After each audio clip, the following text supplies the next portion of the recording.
Trên trái đất, có một số loài động vật khiến cho con người khiếp sợ và lảng tránh.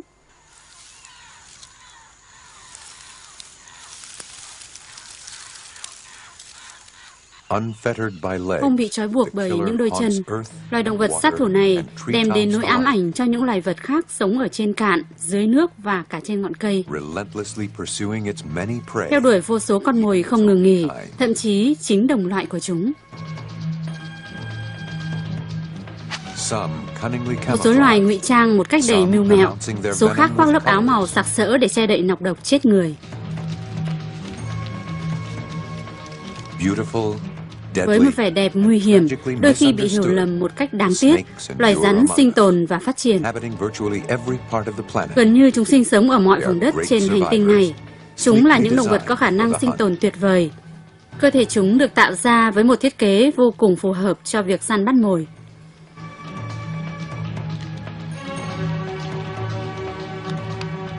Khoảng 3.000 loài rắn khác nhau trườn bò trên mặt đất. Mặc dù vậy, những con vật nguy hiểm này thường lẩn khuất khỏi tầm mắt của con người.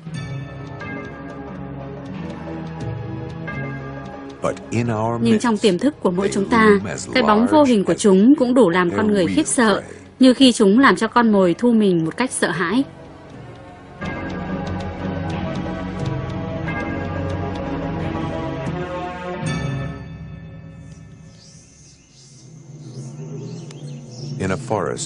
Trong một khu rừng ở vùng Amazon, một con khỉ sóc dường như đang rất lo sợ cho mạng sống của mình. Con khỉ sóc mới 1 tuổi, ít khi đụng phải một con chăn đất như trong trường hợp này. Nhưng bản năng hoang dã nhắc nhở cho con vật biết sợ đúng lúc.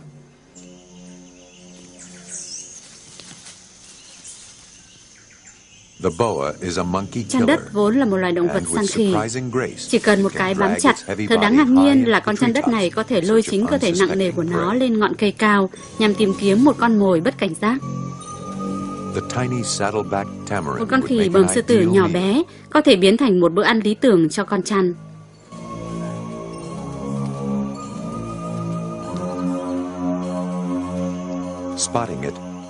Nếu tận mắt nhìn thấy con chăn, con khỉ nhỏ bé có thể dễ dàng trốn thoát khỏi con chăn còn đang di chuyển chậm chạp. Trong trường hợp này, chính những con khỉ lại hợp sức với nhau để đe dọa con chăn phải rời khỏi lãnh thổ của chúng.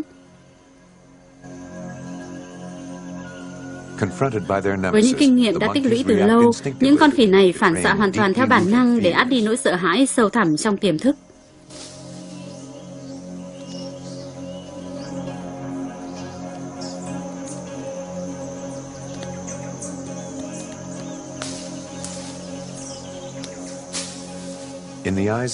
Đối với những loài động vật linh trường, chăn và rắn thường bị coi là những loài vật xấu xa, hay là những con vật đầy tinh quái trong mắt của con người.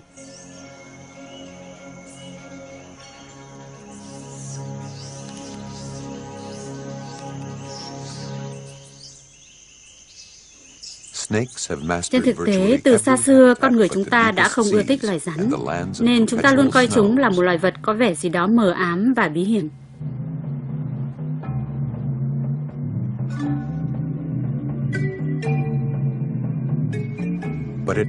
Loài rắn thành thạo gần như mọi ngóc ngách ở những môi trường sống khác nhau, từ rừng sâu đến vùng băng tuyết. Nhưng cũng tồn tại một vài địa điểm mà loài rắn bỏ quên suốt gần 500 triệu năm kể từ khi loài vật trên cạn đầu tiên bắt đầu định cư trên trái đất. Đó chính là tổ tiên của những loài rắn ngày nay. Rừng nhiệt đới là ngôi nhà chung khổng lồ, nơi có môi trường sinh thái đa dạng và là nơi sinh sống của nhiều loài động thực vật hơn bất kỳ một khu vực nào khác trên thế giới.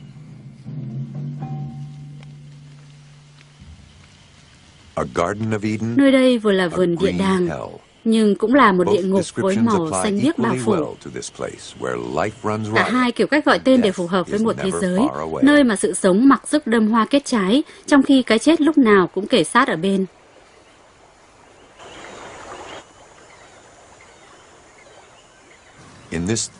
Trong vòng tuần hoàn của thế giới động vật, bất kỳ một loài nào cũng vừa là kẻ đi săn, vừa là con mồi. Cuộc đấu tranh sinh tồn diễn ra ở khắp mọi nơi.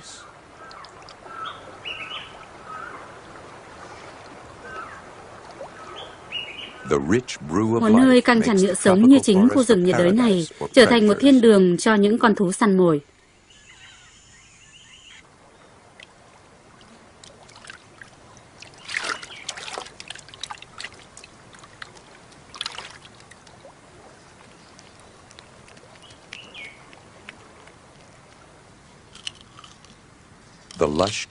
Nguồn thức ăn dồi dào ở đây cung cấp những bữa đại tiệc cho những loài động vật ăn lá. Cùng với việc tiêu thụ hoa trái và lá cành, những loài động vật này là một mắt xích tái tạo của khu rừng.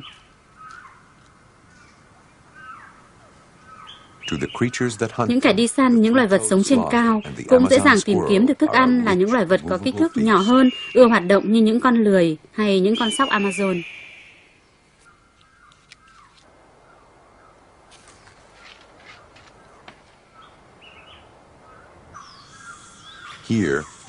Ở một nơi cung cấp thức ăn phong phú như thế này, có thật nhiều món ăn, nhưng cũng có thật nhiều những nỗi sợ hãi thường trực.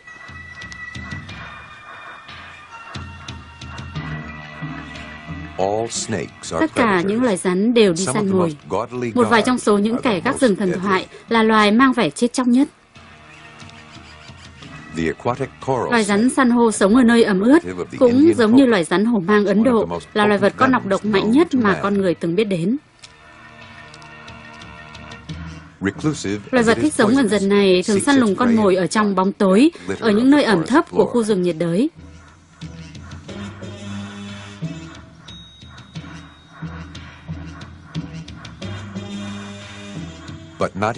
Thậm chí một ngọn cây cao thế này cũng chưa chắc giúp cho con mồi có một nơi trú ẩn thật sự an toàn khỏi con rắn sát thủ kia. Con chăn đất màu nâu là một chuyên gia hàng đầu về khả năng ngụy trang. Nó có thể giả vờ là một cành cây để chờ thời điểm tốt mới tung ra đòn quyết định chộp lấy con mồi.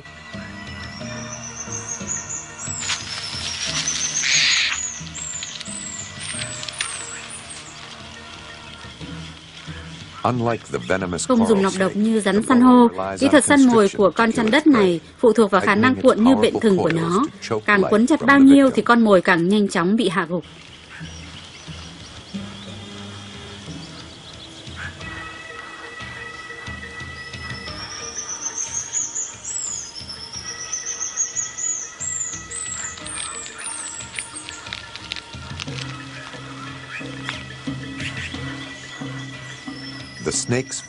Quai hàm mạnh mẽ của con chăn có thể mở rộng ra một cách linh hoạt để nuốt chửng lấy con mồi có kích thước lớn hơn phần đầu của chính nó, một công việc tưởng chừng như bất khả thi. Nó nuốt vào dạ dày phần đầu của con mồi trước.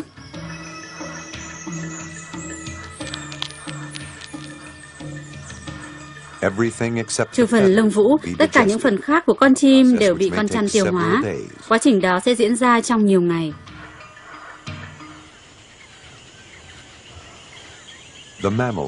Những con thú sống trên cây là đối tượng tấn công yêu thích hàng đầu của loài chăn đất.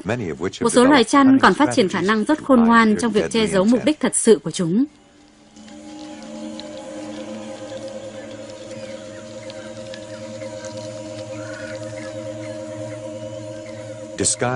Ở trong một tư thế ngụy trang uốn lượn, con chăn đất màu xanh lục bích đang chờ đợi một bữa ăn. Dọc theo quai hàm bên trên của con chăn có những cái lỗ nhạy cảm, một bộ phận được chuyên dụng hóa, cho phép nó dò tìm và tấn công chính xác những con mồi, thậm chí ngay cả vào ban đêm. Những bộ phận đó không chỉ là những họa tiết trang trí, mà còn có vai trò quan trọng hơn thế, bù đắp cho thị lực vốn rất hạn chế của con chăn.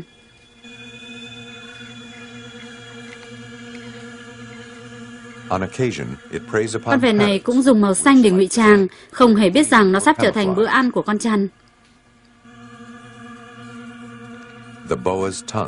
Con chăn dùng lưỡi để xác định mùi vị trong không khí.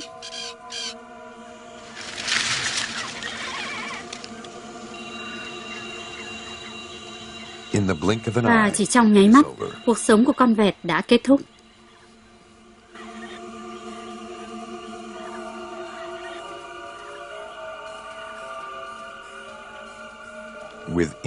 Vốn có kỹ năng và sự kiên nhẫn bẩm sinh, con chăn khéo léo xoay sở để nuốt trọn con mồi mà chẳng hề có chút xây sát tổn thương nào.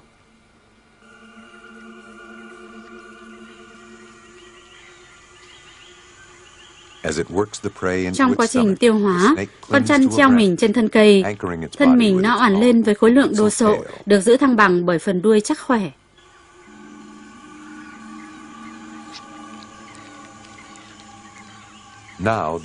Và bây giờ đã đến lúc quá trình tiêu hóa bắt đầu diễn ra.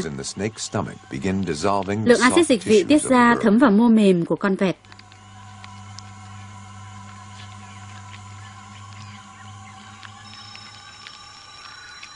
Vào thời điểm này, con trăn trở nên hoàn toàn vô hại khi nó đang phải hoàn thành công việc tiêu hóa con mồi hao tốn thời gian.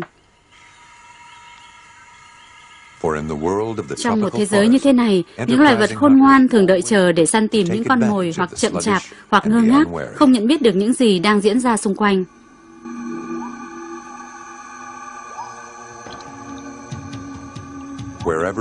Dù con trăn di chuyển đến nơi nào, nó cũng đều bị những loài vật khác trong khu rừng nhiệt đới đề cao cảnh giác.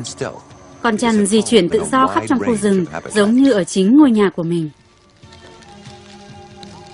Là một trong những loài rắn lớn nhất trên thế giới, con trăn này có thể dài tới 3,6 m và nặng hơn 90 kg.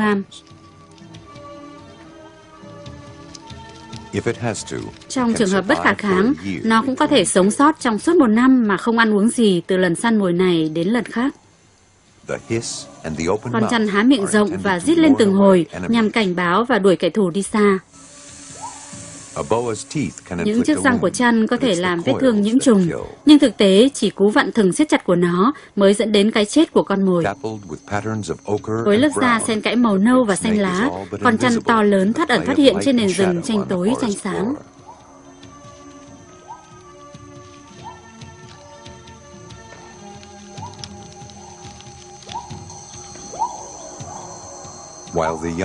Những con cú non luôn cảnh giác, có khả năng bay xa để tránh khỏi những mối nguy hiểm, có ít lý do để sợ hãi hơn một con thú ô pốt.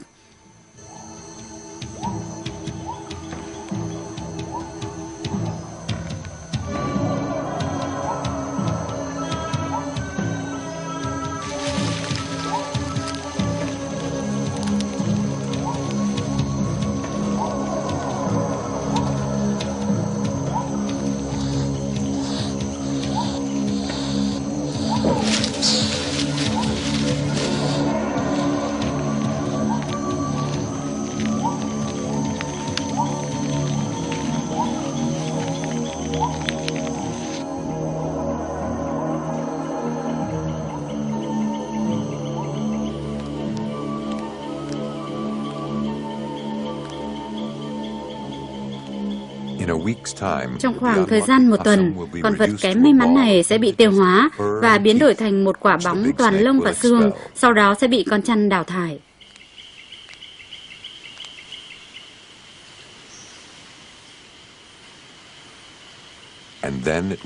Sau đó nó lại tiếp tục thưởng thức những bữa tiệc thịnh soạn mới.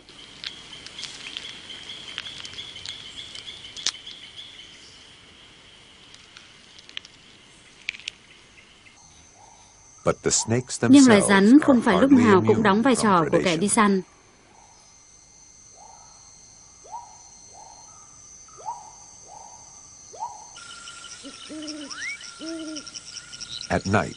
Cuộc sống về đêm ở khu rừng Amazon thật náo nhiệt.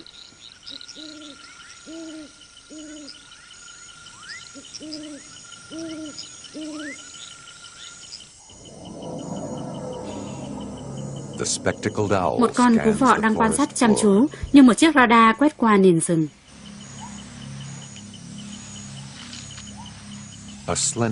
Một con rắn dài đang bò trong bóng tối, mà không biết rằng mọi cử động của nó đều không thoát khỏi ánh mắt của con thú săn mồi khác đang đói khát.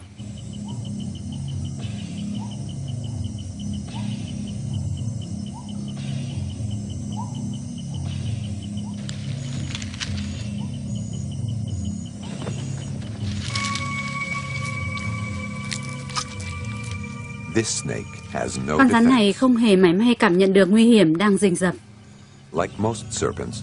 Đối đầu với một con cú dữ tợn mỏ sắc nhọn mà con rắn lại thiếu đi nọc độc chết người và những cú cuộn mình siết chặt thì nó chỉ còn đường chết.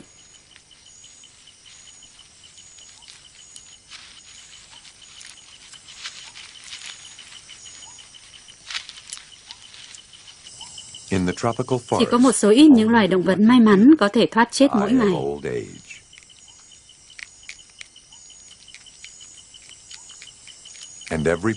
Đối với mọi loài động vật săn mồi, dù lớn hay nhỏ, sớm muộn gì cũng sẽ chịu chung số phận giống như con rắn này, trở thành miếng mồi ngon cho một loài vật săn mồi khác tinh khôn hơn.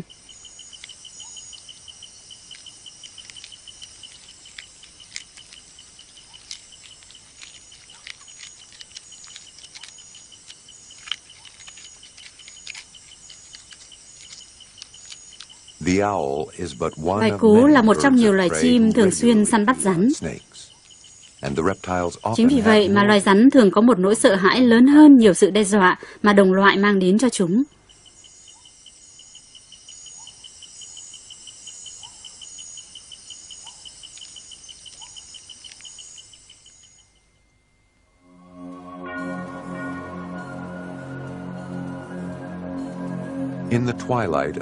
Vào thời bình minh của loài khủng long, khi mà cây cỏ và hoa trái chưa phát triển trên hành tinh của chúng ta, đó là lúc mà loài rắn bắt đầu thức giấc.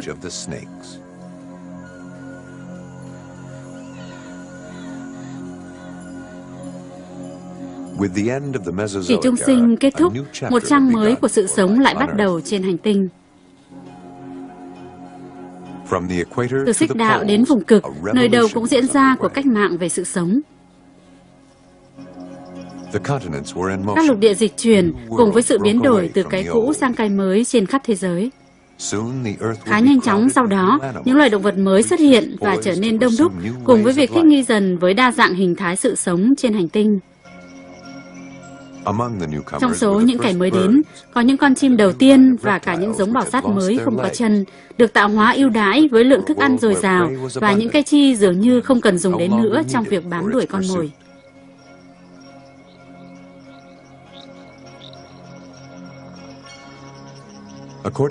Có giả thuyết cho rằng loài rắn bắt đầu xuất hiện khoảng vài trăm triệu năm trước đây.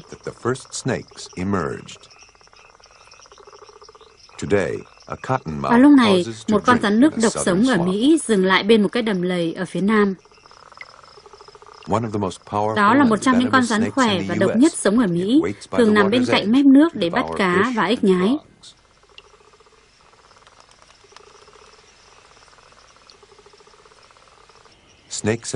Rắn có khả năng thích nghi với nhiều loại môi sinh khác nhau và chúng đã tiến hóa cùng với những kỹ năng cần thiết để thích ứng với điều kiện sống.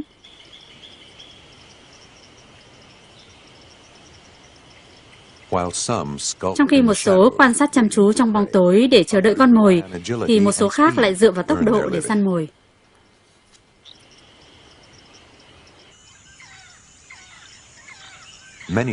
Rất nhiều loài rắn có khả năng bất động đến chết người. Chúng có thể duy trì sự tĩnh lặng đó trong một thời gian rất dài. Nhưng đến khi di chuyển, chúng không những rất nhanh nhẹn, linh hoạt mà lại còn không hề phát ra tiếng động.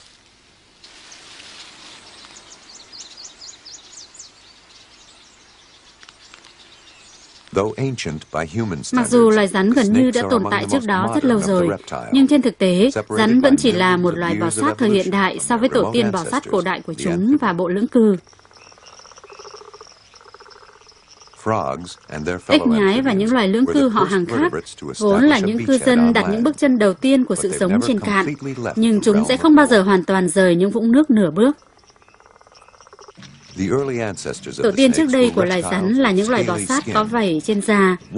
Một nhánh khác của họ này, những con rùa nước và rùa cạn đã phát triển những lớp mai cứng để bảo vệ chúng khỏi những loài thú săn mồi.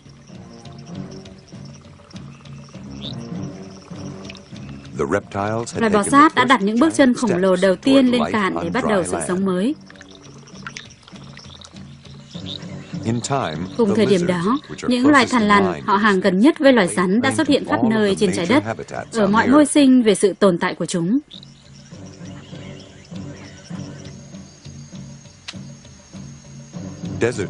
Những loài vật sống trên sa mạc, như con thằn lằn có sừng này, có thể sẽ không bao giờ được tận mắt nhìn thấy một cái ao hay một dòng suối trong suốt cuộc đời. Hay những loài kỳ đà khác cũng vậy, ví dụ như con kỳ đà Indonesia này lại cư trú ở chính giữa khu rừng ẩm ướt.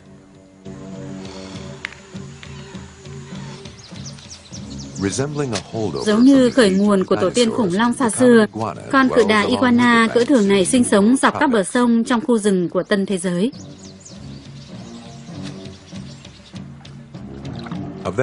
Là một loài động vật ăn cỏ, tùy từng vùng sinh sống, con cự đà iguana này có thể dài hơn 1,8 mét và nặng hơn 12 kg. Con kỳ đà Gila là một trong hai loài kỳ đà duy nhất có nọc độc trên thế giới. Nó không chỉ giống loài rắn ở nọc độc mà còn có lưỡi chẻ đôi. Điều này khiến chúng giống với loài rồng Komodo. Loài rồng có chiều dài lên tới hơn 3 mét này là một con quái vật oai vệ trong thế giới những loài bò sát còn sinh sống cho tới ngày nay.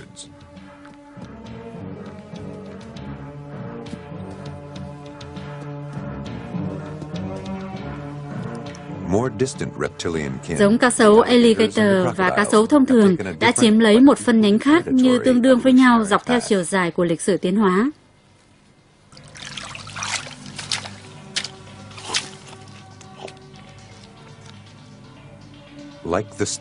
Cũng như loài rắn, cá sấu nuốt con mồi của nó một cách trọn vẹn và phải dựa vào ánh nắng mặt trời để điều hòa thân nhiệt.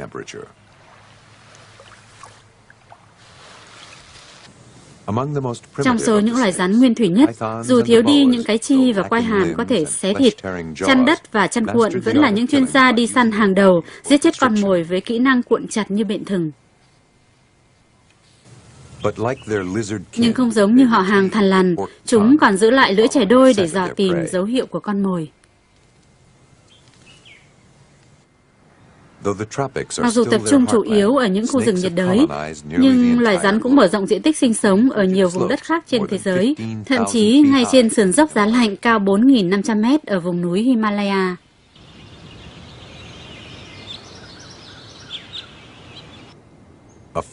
Một số ít loài rắn cũng được tìm thấy ở những vùng lạnh nhất ở châu Âu và Bắc Mỹ. Dưới tiết trời lạnh cóng đến mức đông cứng, chúng sẽ ngừng hoạt động và trú ẩn sâu trong hang dưới lòng đất. Thông thường, rắn không phải là một loài vật sống thành bầy đàn có tính xã hội. Trong trường hợp này, có đến cả ngàn con rắn đuôi chuông cùng nhau tránh rét trong một cái hang duy nhất. Không giống những loài vật máu nóng, rắn không có khả năng điều chỉnh thân nhiệt cao hơn so với môi trường xung quanh. Khi nhiệt độ hạ xuống, chúng dừng mọi hoạt động và chuyển sang trạng thái ngủ đông có thể kéo dài hàng năm trời.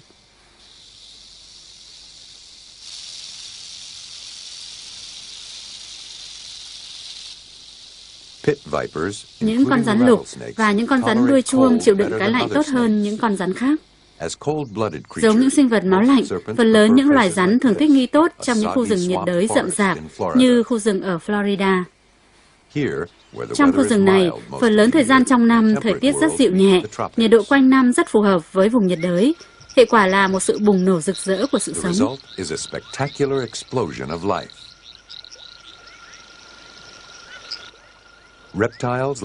Những loài bò sát như cá sấu Nam Mỹ này tìm thấy điều kiện tốt cho sự sinh trưởng và cùng chia sẻ một nguồn thức ăn dồi dào với rất nhiều loài rắn khác nhau.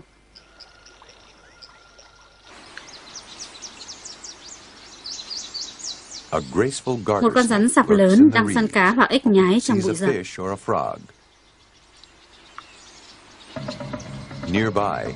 Bên cạnh đó, trên đống lá khô đang phân hủy, một con rắn săn mồi đáng gờm đang ẩn nấp rình mồi.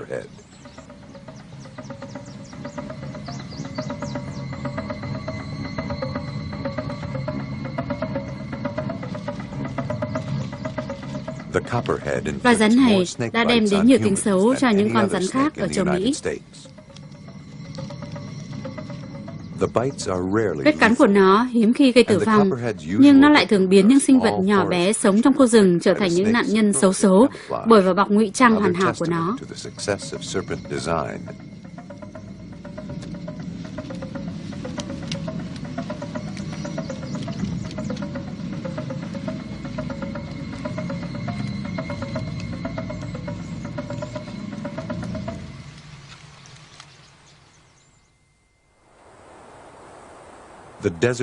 Những sa mạc ở vùng phía tây nam của nước Mỹ là một thiên đường lý tưởng cho loài rắn sinh sống.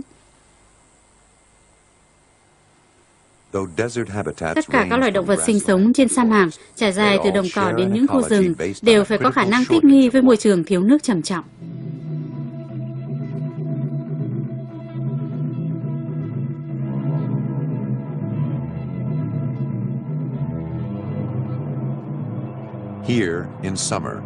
Nơi này nhiệt độ rất cao.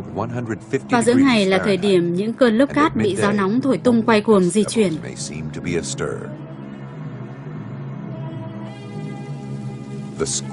Nhiệt độ nóng như thiêu như đốt đã biến toàn bộ những loài thực vật ở đây thành những đám bùi nhùi dễ bén lửa.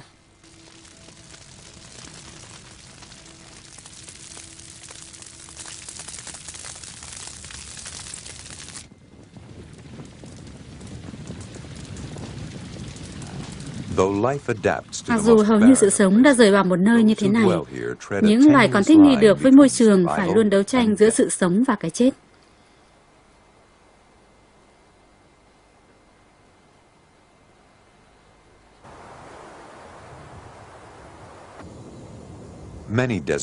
Nhiều loài động vật đã tiến hóa với những cơ chế tuyệt vời để có thể tồn tại trong môi trường khí hậu nóng và khô hạn.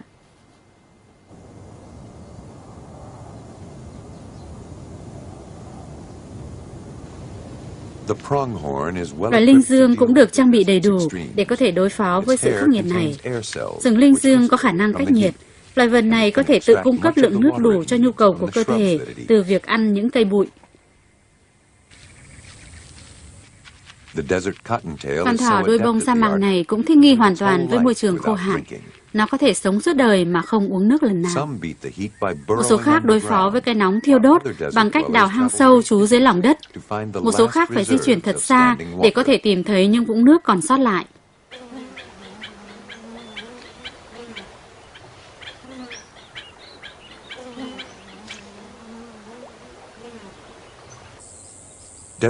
Con khỉ nhông sa mạc này cũng hấp thụ phần lớn lượng nước cần thiết cho bản thân từ cơ thể của những con mồi. Loài bò sát có một điểm thuận lợi hơn trong cuộc chơi một mất một còn trên sa mạc, đó là làn da không thẩm thấu của chúng. Do không bị mất nước qua việc bài tiết mồ hôi hay nước tiểu, chúng có thể tồn tại được ở những vùng khí hậu nóng bức nhất mà các loài chim và động vật có vú không thể. Trong số tất cả những loài bò sát trên sa mạc, rắn là loài dễ thích nghi nhất với môi trường này.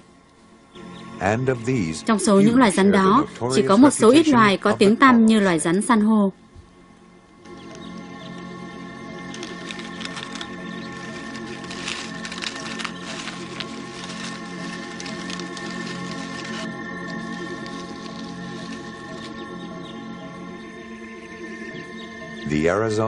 Loài rắn san hô ở khu vực Arizona là một trong những loài độc nhất ở châu Mỹ. Phần lớn thời gian chúng sống ở dưới đất. Những con rắn này thường săn những loài rắn khác và loài lưỡng cư. Một con rắn núi chúa vô hại tự trang bị một chiếc áo khoác có những màu sắc tương tự, khiến cho những kẻ săn mồi nhầm tưởng nó với những người họ hàng hung dữ kia.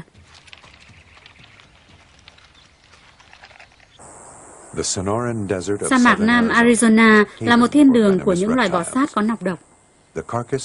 Được giấu kín trong một thân cây đã chết khô, những quả trứng của những con chim cút không thoát khỏi ánh mắt theo dõi của con kỳ là Gila bạo chúa.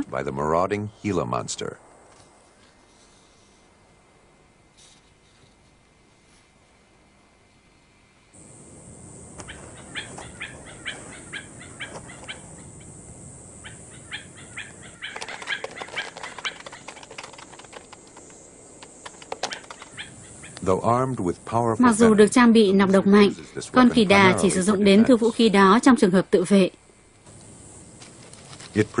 Với con kỳ đà này, hoặc là chết một cách vô ích trong cái nóng như đổ lửa, hoặc là mò vào cái tổ bị bỏ hoang của con chim để lấy trộm trứng.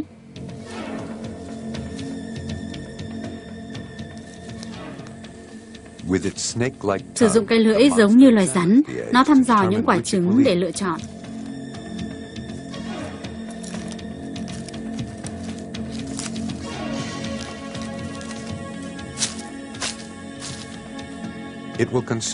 Nó chỉ ăn một phần của ổ trứng và để phần còn lại nở thành con.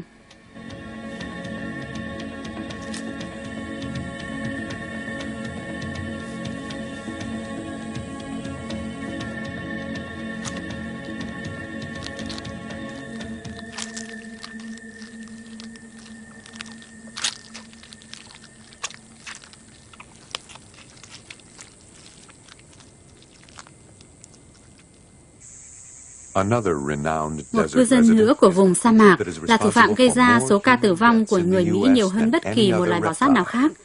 Đó là loài rắn đuôi chuông lưng thoi sống ở phía Tây. Mặc dù rắn đuôi chuông lưng thoi là một trong những loài độc nhất sống ở Mỹ, chính bản thân nó cũng có rất nhiều kẻ thù. Một con rắn chúa trung bình vốn rất yêu thích thịt của con rắn đuôi chuông, có khả năng miễn dịch rất cao với nọc độc.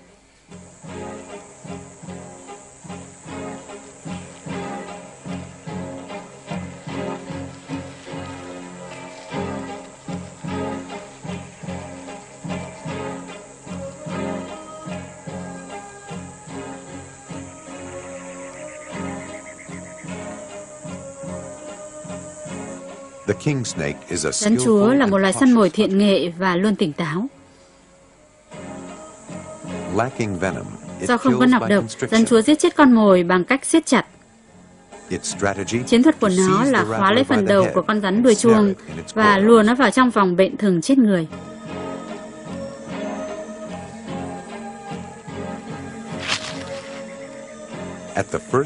Từ cú tấn công đầu tiên của con rắn chúa, con rắn đuôi chuông lập tức rút về tư thế phòng thủ, dương cao đầu lên sẵn sàng đối đầu.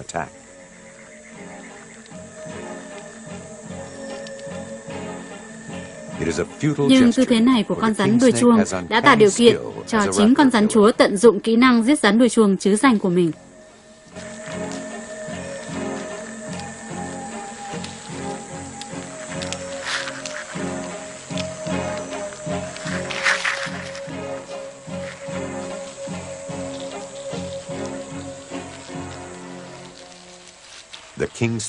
Cú siết chặt ngộp thở chứng minh khả năng giết chết con mồi mạnh mẽ hơn cả nọc độc. Một con rắn đuôi chuông vốn rất nguy hiểm, giờ đây đã trở thành một bữa ăn ngon lành cho kẻ khác.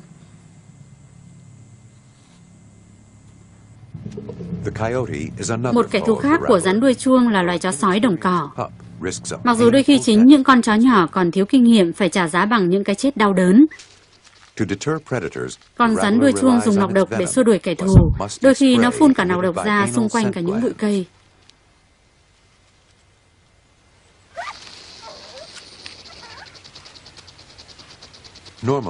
Thông thường con rắn chủ động cảnh báo trước. Bất kỳ một hành vi quấy nhiễu nào nhưng thiếu cảnh giác sẽ khiến cho con chó mất mạng.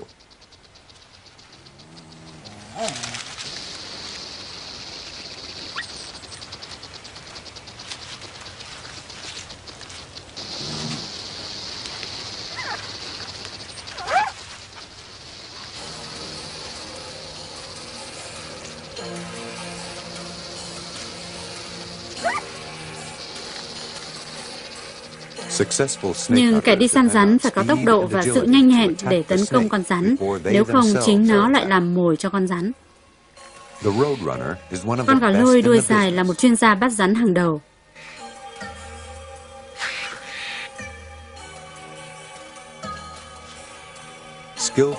Khéo léo sử dụng đôi cánh và cái đuôi như một chiếc bẫy, con gà lôi làm cho con rắn lung túng, rồi trở nên tuyệt vọng trong những pha phản công. Rồi chỉ đợi 1 phút phân tán của con gà lôi sẽ tung ra một đòn trời giáng chí mạng.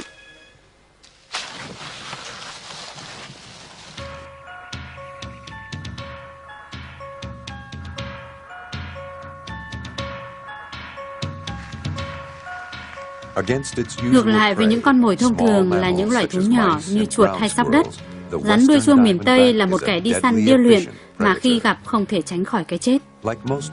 Giống như những con rắn sa mạc khác, trong cái nóng ban ngày, nó đi tìm những chỗ trú mình dưới lòng đất.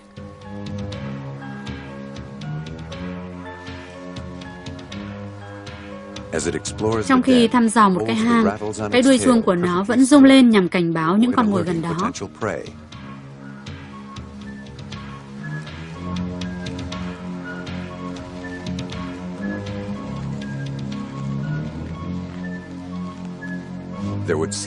Dường như con chuột này đang hoàn toàn vô vọng vì không có đường trốn thoát.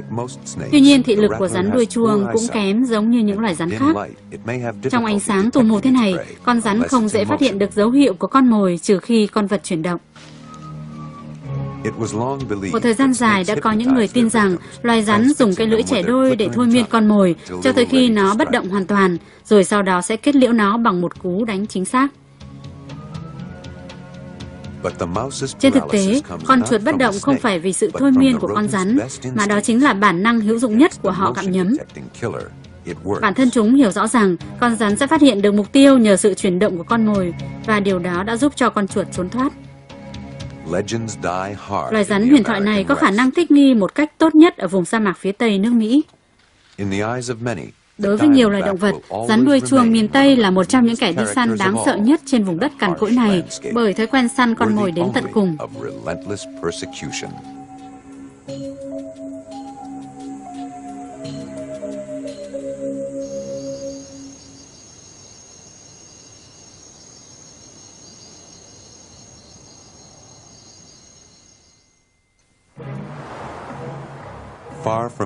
Cách xa vùng đất khô cằn và nắng nóng là nơi tồn tại một thế giới của đường chân trời đen kịt với những đám mây cuồn cuộn và những tiếng ầm ĩ phát ra từ phía những cơn mưa liên tục như trút nước.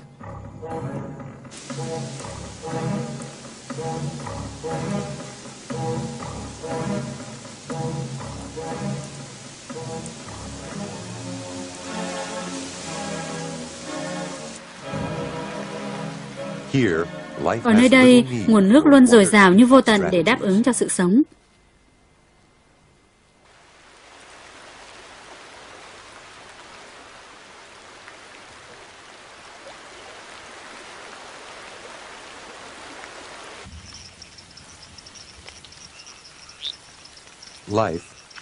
Hệ động thực vật ở đây tập trung chủ yếu ở vùng lòng chảo Amazon.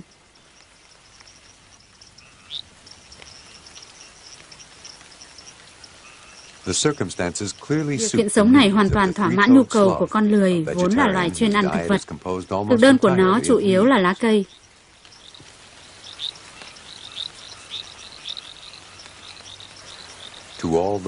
Với những loài động vật sinh sống và kiếm ăn chủ yếu trên tầng rừng trên của khu rừng, cơn mưa đã mang đến niềm vui cho chúng.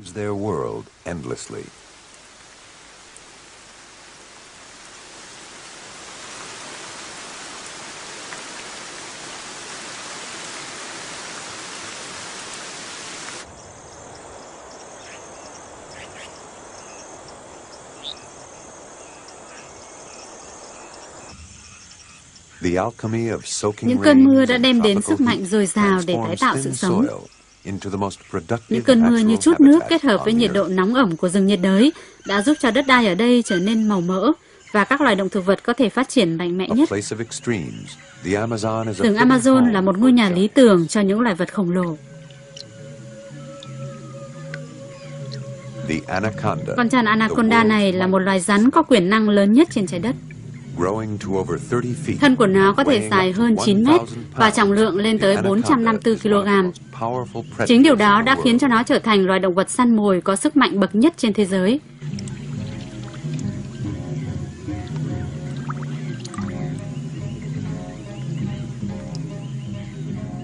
Những người Tây Ban Nha đi khai phá Nam Mỹ thường gọi loài rắn khổng lồ này là matador, có nghĩa là bò giết người. Nhưng thức ăn chủ yếu của nó chỉ là những động vật cư trú trong khu rừng, thường lui tới khu đầm lầy để uống nước.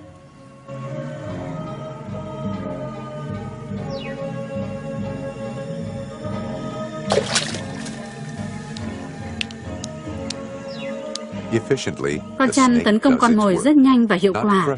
Nó không chỉ quấn chặt lấy con mồi mà ngay lập tức khiến cho con vật ngạt thở mà chết.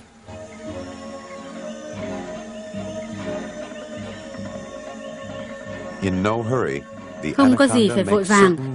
Con trăn đợi cho con mồi chết hẳn rồi mới bắt đầu thưởng thức bữa ăn. Trong bữa ăn này, con trăn đã có một kẻ đồng hành.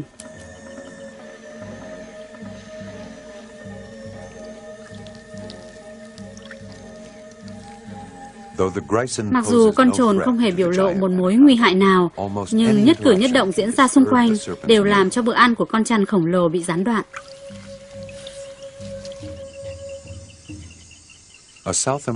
Trồn Nam Mỹ cũng là một loài thú săn mồi điêu luyện và là một kẻ tử thù của rất nhiều loài rắn nhỏ hơn ở vùng Amazon.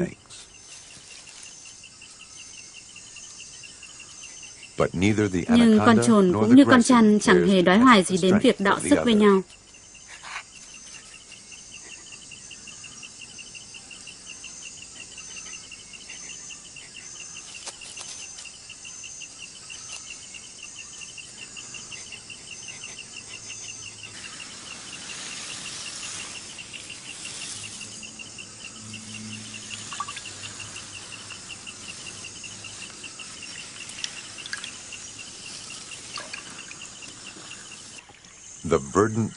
Những vùng đầm lầy của khu vực Amazon là nơi sinh sống của rất nhiều loài rắn, và còn có cả những loài vật khác nữa. Chẳng hạn như con chăn đất màu nâu này là một món ăn khoái khẩu của loài chồn Nam Mỹ.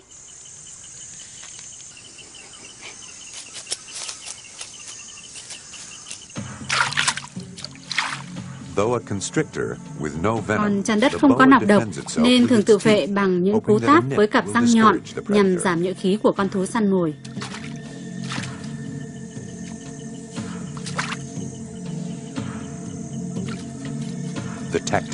Chiến lược này đã tỏ ra rất hiệu quả.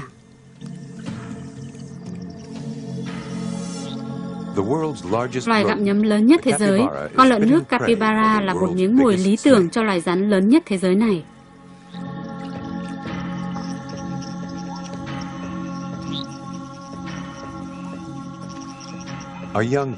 Một con lợn nước capybara còn non đang kiếm ăn ở một bụi hoa súng gần mép nước. Cái lưỡi trẻ liên tục hoạt động để xác định mùi vị của con mồi trong không khí. Loài chăn Nam Mỹ anaconda là một chuyên gia hàng đầu trong việc săn bắt con mồi, đặc biệt là những con mồi còn non mất cảnh giác.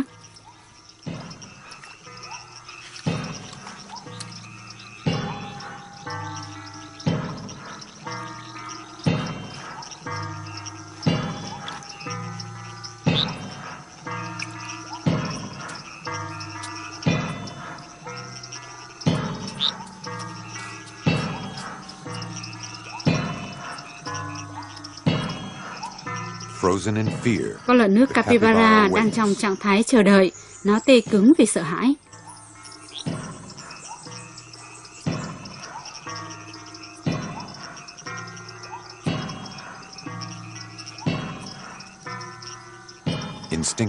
Bản năng mách bảo nó không được cử động.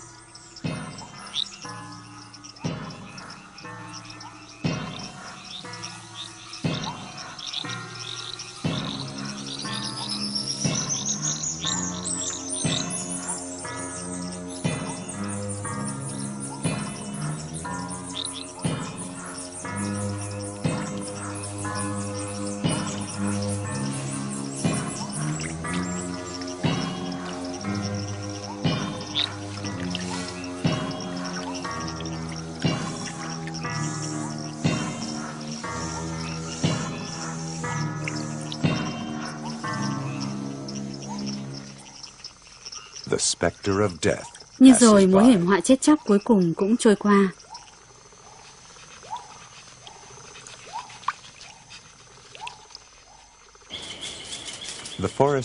Tầng trên của khu rừng là một nơi trú ẩn tốt cho một số loài động vật tránh những đe dọa đến từ dưới mặt đất. Nhưng đối với một con khỉ bờm vàng sư tử thì ngay cả trên ngọn cây, nguy hiểm cũng có thể xuất hiện bất cứ lúc nào. Con chăn đất này thích nghi tuyệt vời với cả hai môi trường, hoặc ở dưới nước hoặc ở trên cây.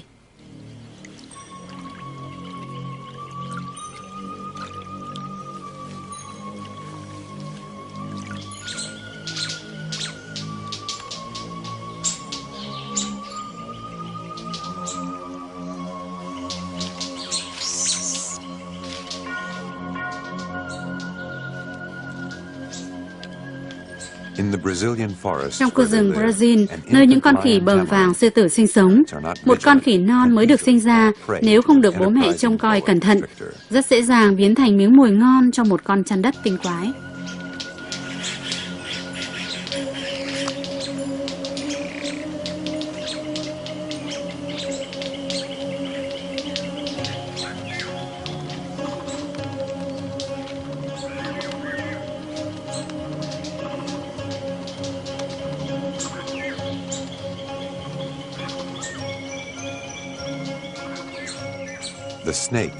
Con chăn có lợi thế ở sự kiên nhẫn và kỹ năng săn mồi bẩm sinh.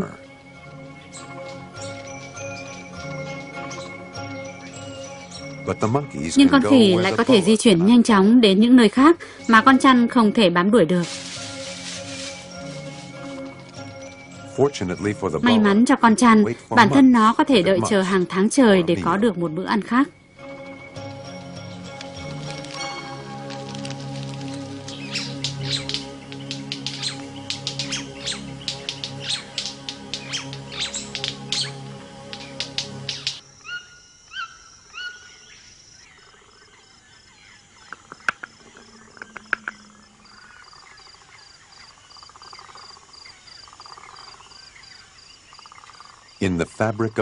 Trong chuỗi thức ăn của rừng nhiệt đới, loài rắn cũng thường xuyên là nạn nhân của sự săn đuổi để làm thức ăn cho loài khác.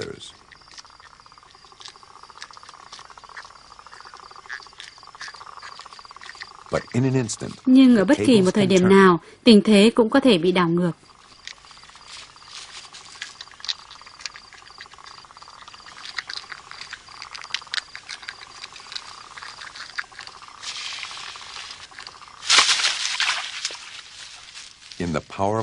Trong vòng siết chặt như cuộn thừng của con chăn anaconda, con chó săn đồng cỏ không còn lối thoát.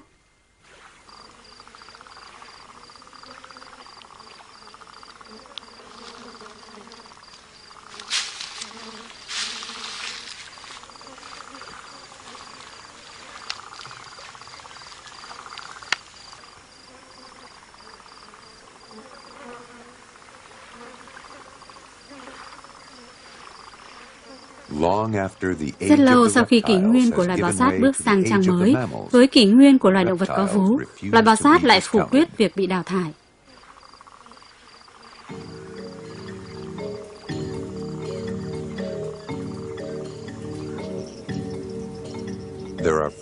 Chỉ có một số ít những yếu tố làm nao núng những kẻ đi săn, lửa là một trong số đó. Hoặc do sét đánh tia lửa điện xuống, hoặc do con người chủ động đốt, những trận cháy rừng có thể hủy hoại hoàn toàn thế giới của loài rắn. Tiếp sau quá trình hủy diệt đó là một chuỗi tái tạo mới trong chu trình tuần hoàn của sự sống.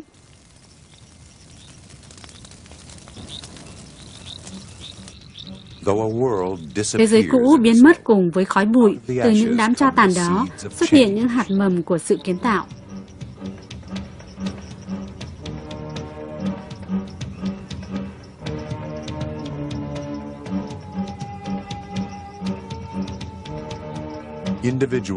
Nhiều cá thể bị thiêu rụi, để rồi cuộc sống mới đâm chồi nảy lộc sẽ tiếp tục kéo dài và phát triển.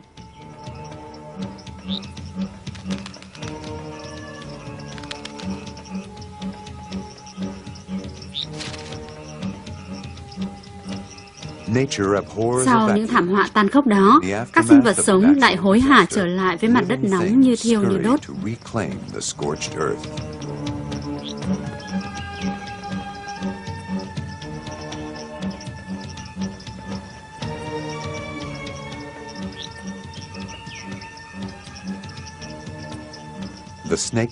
Những con rắn sẽ trở lại chu trình săn mồi của chúng khi bản năng mách bảo những con mồi đã sinh sôi phát triển.